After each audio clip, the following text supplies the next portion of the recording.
السلام عليكم أصدقائي الأعزاء، وأتمنى أن كل الفيديوهات اللي احنا بننزلها تكون عجبتكم.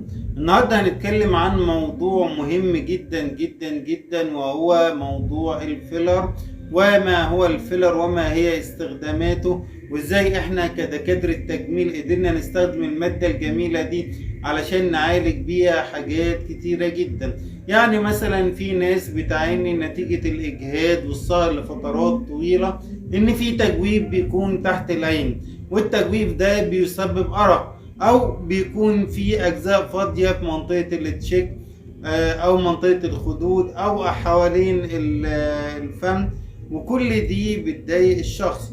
برضه الناس اللي بتعاني من حجم ثدي صغير بتحتاج مادة الفيلر علشان نزود الحجم بطريقة طبيعية.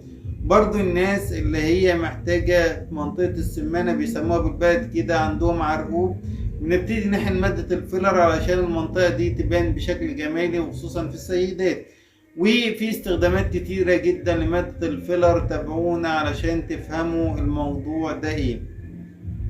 الفيلر عبارة عن مادة اسمها الهيالورونيك اسيد، والمادة دي عبارة عن مادة لها القدرة ان هي تجمع جزيئات الماء، فتبتدي تزيد في الحجم وتبتدي تدي نضارة وتخلي البشرة جميلة ونضرة. ولو في جزء مفهوش بلك او الدهون اللي فيه بدأت ان هي تفقد، فبدأ ان هو يبان الجزء ده كأنه في تجويف، فبالتالي احنا بنستخدم مادة الفيلر دي علشان نملاها. برضه الناس اللي بتعاني من حجم شفايف صغير بنبتدي ان احنا نزودها بطريقة طبيعية كده علشان يبان الشكل جميل، لكن ما بنعملش زي ما بنشوف الحقن الاوفر اللي بيبوظ شكل الشخص.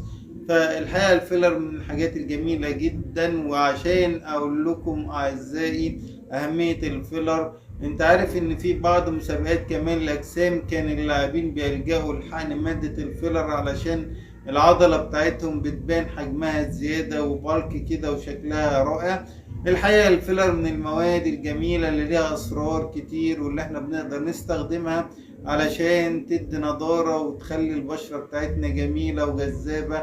طبعا ما تنسوش ان احنا بنستخدم مادة الفيلر احيانا للحقن علشان تدي نضارة للبشرة وتكون موردة وجميلة لفترة معينة، وده برضو باستخدام تقنية الميزو ثيرابي او حقنة الميزو دير، او استخدام الديرمابين معاها. والحقيقة اتمنى ان انا اكون افدتكم. اللي عنده اي استفسار يبعت لنا، وان شاء الله تعالى نجاوب على جميع استفساراتكم. شكرا جزيلا اصدقائي الاعزاء، وما تنسوش تشتركوا في المسابقة بتاعتنا. انت ممكن تكسب موبايل. اعمل اعجاب بالفيديوهات، علق بتعليق جميل، وابتدي شارك فيديوهاتنا مع اصدقائك علشان كل الناس الجميلة اللي معانا تستفيد بالمعلومات القيمة اللي بنقدمها. شكرا جزيلا والى اللقاء.